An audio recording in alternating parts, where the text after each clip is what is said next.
ఏమైనా యువ వ్యాపారం లేరు, మరి చిన్న వ్యాపారం లేరు, వడ్డీ లేని రుణాలు లేవు. ఇంకా ఒక పేరు చెప్పారు, ప్రొఫెసర్ జయశంకర్ గారి పేరుతోటి. ప్రొఫెసర్ జయశంకర్ గారి పేరుతోటి ఏం పెడతాను చెప్పినాం? ఐక్యతా భవనాలతో పాటు జిల్లా హెడ్ క్వార్టర్లో కూడా 50 లక్షల రూపాయలకు మించకుండా జిల్లా హెడ్ క్వార్టర్లో కూడా మహాత్మా జ్యోతిబా ఫులే పేరుతోటి బీసీ భవనాలు కడతచ్చు.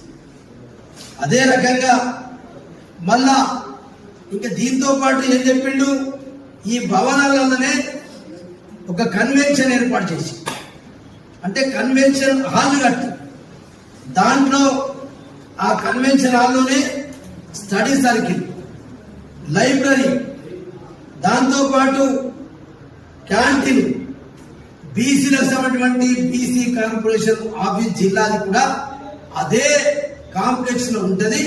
ఇదంతా ఒక BC study circle, library, canteen, BC